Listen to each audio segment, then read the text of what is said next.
Ay, es que... Cómo se iban a formar los soldados, etcétera, etcétera, etcétera. Todo iba a salir de aquí. Es por eso que este campo no es importante el primero que se abrió, tampoco es el más grande, pero sí los más importantes. ¿Por qué? Por este edificio.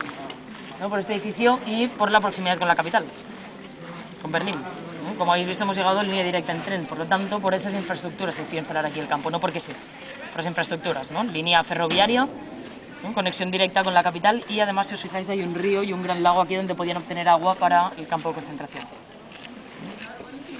Año 1938 hubo un punto de inflexión en la persecución a la comunidad judía. A partir del 38 se empieza a perseguir después de la noche de los cristales rotos. Esto lo veremos un poquito durante el recorrido. Se empieza a perseguir directamente a la comunidad judía y empiezan a llegar masivamente prisioneros judíos del campo de concentración. Es decir, cuando abrieron el campo, básicamente era un campo para prisioneros políticos y prisioneros que habían tenido antecedentes penales, es decir, criminales. A partir del 38, como digo, empezaron a llegar masivamente también prisioneros judíos. Ese año, en el 38, el número de prisioneros en este campo se multiplicó por 4.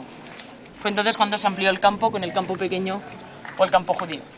¿No? Esta zona de aquí. Fijaros que a partir del momento en que se amplía el campo con 18 barracones más, se rompe el panóptico. Pero desde la torre A ya no se puede alcanzar cualquier punto del campo. Año 1942, de nuevo otro punto de inflexión, ¿no? La persecución a la comunidad judía. En el año 1942 Alemania empieza a debilitarse, ¿no? Piensa que ya en el 39 estalló la guerra, en el 42 ya había iniciado la operación Barbarroja, que consistía en la invasión de la URSS. A partir de ese momento, como digo, Alemania empieza a debilitarse. A partir de ese momento ven que tienen un problema, se les plantea el problema de que tienen demasiada mano de obra en los campos de concentración. Empieza a suponer más un coste con beneficios. Por lo tanto, a partir de ese momento cambia la metodología en el asesinato. A partir del 42 deciden el exterminio total de la comunidad judía en Europa, ¿no? Pero claro, cambia la metodología y a partir de ese momento empiezan a abrirse campos de exterminio que tenían un objetivo distinto al de los campos de concentración. El objetivo del campo de exterminio es simplemente asignar masivamente prisioneros, reduciendo costes y deshumanizando la muerte.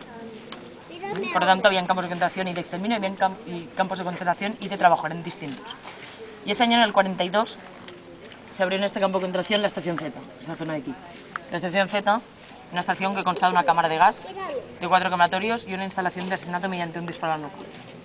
Pero importante, esta estación Z que se abrió aquí, se abrió para probar, básicamente, porque este era un campo de concentración y de trabajo, no de exterminio. Así que el primer objetivo de la estación Z y de este campo era de pruebas, porque este también era un campo de pruebas, ¿no? Por eso se abrió la estación Z, para probar distintos tipos de ciclón B en estado gaseoso, en estado cristalino. Era también un campo de formación, aquí se formaban soldados, inspectores, médicos, etcétera, etcétera, y finalmente era un campo de propaganda. ¿No? Se dice que este es uno de los campos más bonitos que tenían, el que tenían preparado para mostrar a la prensa. Cuando venía la prensa, vestían bien a los prisioneros, tomaban las fotografías, y esto es lo que mostraban posteriormente a la población, ¿no? Manipulando así a la población mediante la propaganda. ¿Qué le decían a la ¿Qué le decían a la gente sobre los campos de concentración? Los periodistas, en este caso, van a venir. No, bueno, generalmente también ellos tenían su propio ministerio de propaganda. Entonces, su propio ministerio de propaganda eran los encargados de también tomar estas fotografías, ¿no? Publicarlas y demás, porque también algo que hicieron los nazis en el momento en que subieron al poder fue, por ejemplo, ya comprar o hacerse con el poder de todas las emisoras de radio, por ejemplo, de todas, ¿no? Entonces, claro, por esa razón también lo que eran las fotografías que hacían de propaganda también eran de su propio ministerio de propaganda. Tampoco hacía falta que explicaran mucho, lo que sí que hacían era como decorar el campo, de alguna forma, ¿no? Para que las fotografías quedaran bien. En el año 45, finalmente, el complejo de Sachsenhausen acabó teniendo una extensión de aproximadamente 400 hectáreas. Como veis, entre el campo principal, algunos subcampos y algunas empresas de las SS, empresas que utilizaban mano de obra esclava del campo de concentración, ¿no? Como por ejemplo la Klinkaber, que era ese edificio de ahí, número 20. Klinkaber era una fábrica de ladrillos, donde se fabricaban megaladrillos. Megaladrillos para la construcción de una megaciudad. Esa megaciudad iba a ser Germania.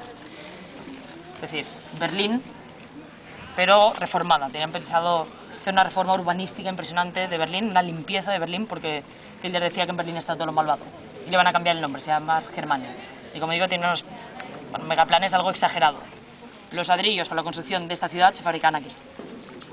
Pues noto cómo se iba a fabricar esta ciudad, cómo se iba a construir, esta ciudad, mediante mano de obra esclava. No únicamente empresas de las SS utilizaban mano de obra esclava en el campo de concentración, es que también aprovechan esta situación algunas empresas privadas. Que lo que hacían las empresas privadas, de momento la maqueta, vamos a desplazarnos un poquito para dejar, porque en la maqueta ya estamos. ¿Sí? Sigamos a seguir Al campo de hablando de concentración, esto. era como alquilar mano de obra. De forma que tenían así también los campos de concentración de obtener beneficios. Pues la historia de este campo, del campo nazi, terminó en el 45. Disculpa, ¿me estás grabando? Poquito, sí. Sí, es que me pongo súper nerviosa.